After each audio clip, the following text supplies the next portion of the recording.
Hey there, Dr. Charlie here. Today, let's talk about fear, fear, and vulnerability.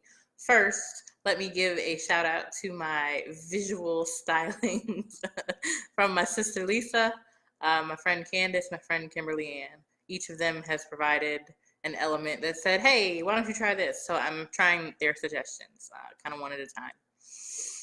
So, fear and vulnerability. Fear, I know that there's a couple of popular acronyms out there for fear. One is false expectations appearing real or fake energy appearing real, something like that. Instead, I want you to consider fear as the worst case scenario based on your circumstances and actions. Now, fear may be based on previous circumstances and actions. And then what goes kind of hand in hand, at least for me, is vulnerability. And vulnerability is often fear facing. Vulnerability is the delicate parts of you that are still there, that exist when you take your armor off. They might not be as strong as some other parts of yourself. A friend of mine, Sonia Renee Taylor, I've talked about her before. She is the founder and radical chief operating officer at The Body Is Not an Apology. I asked her once because she seemed fearless to me. This is someone I know personally. And I said, Sonia, how is it that you're so fearless? And she said, no, Charlie, I'm not fearless. I'm fear facing. So I think the fear facing part is vulnerability, is that delicate part, that softer, maybe quieter, maybe doesn't speak up as much. Maybe because of fear, maybe because it's afraid of what is going to happen if it speaks up or shows up or really shines its light. Your light, really. It's not really an it's a you.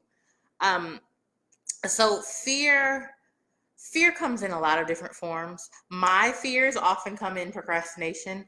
Right this moment, for instance, there's a tedious piece that I simply haven't done for like 3 weeks.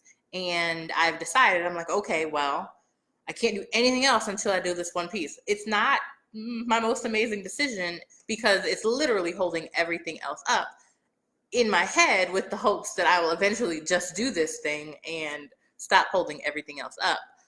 But my fear is also fear of success. When I did my first website, which was called You Can Love Your Life Now, it's no longer existing.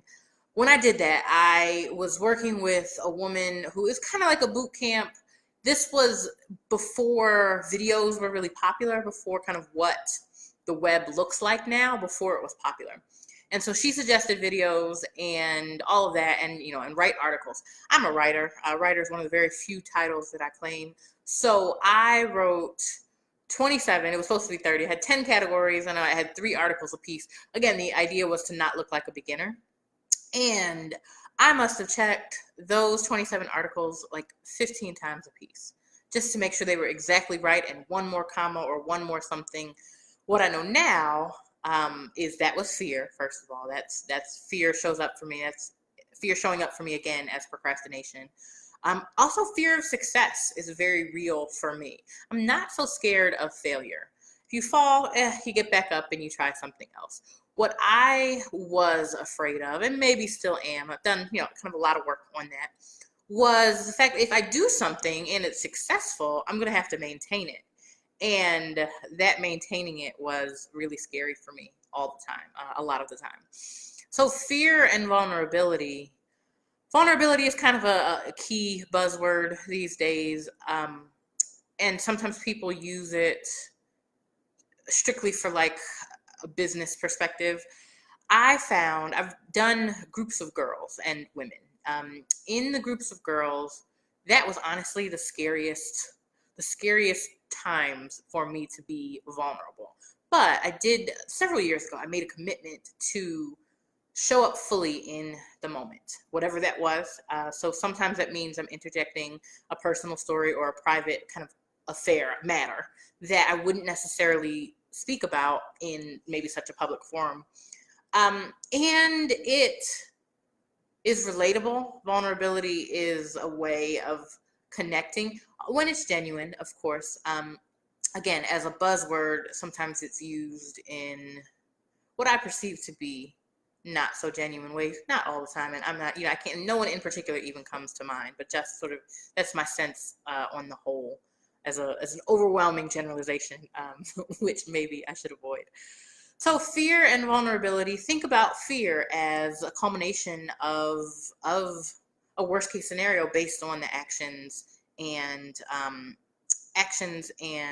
decisions. What decisions are you making? What decisions are other people making in a moment? Some fear is very, very visceral because of actions and circumstances before. Being in a similar situation will absolutely trigger those very real and very necessary fears. And I would encourage you to be fear-facing, as my friend Sonia Renee is. And being fear-facing sometimes includes vulnerability and being seen. Being seen is also a big one. I'm an introvert. No one really believes that I'm an introvert, but I am an introvert. I think I'm an introvert. Other people disagree. And so that can be really scary, to really be seen in big ways, to be seen and showcase or broadcast and that sort of thing. These videos have been doing a lot for me in being seen. I don't necessarily love being on camera, and I'm just sort of starting to get used to it and doing these videos day after day.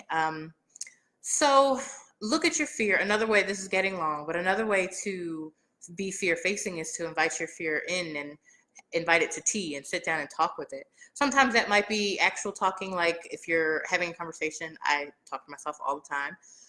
It might be writing. You might write letters or notes to yourself, to and from yourself. It might show up as, it might have been triggered from a very young age. So if you ask questions, you might get like 4-year-old answers back. Whatever that looks like is okay.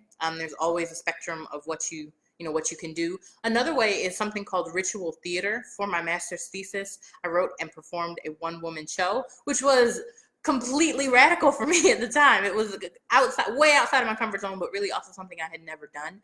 But what it did, what ritual theater does, is give you an opportunity to like really, show, symbolically act out all of the things that you want to do.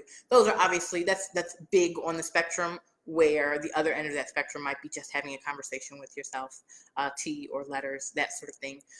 So fear is a very natural thing. Fear is derived from, survival. Our ancestors had to survive, so that instinct of fear was very, very real, and literally life or death. It's not usually life or death these days. Sometimes it is, and that's, those are very particular situations. But many of our fears, most of our fears, I would guess, are not life or death in the moment. So maybe it's being vulnerable with yourself first. Maybe that's the place where you start. Okay, so I'm at 8 minutes. I'm gonna stop there because I clearly have a lot to say about this. And I'll check in with you again soon. Take great care. Bye-bye now.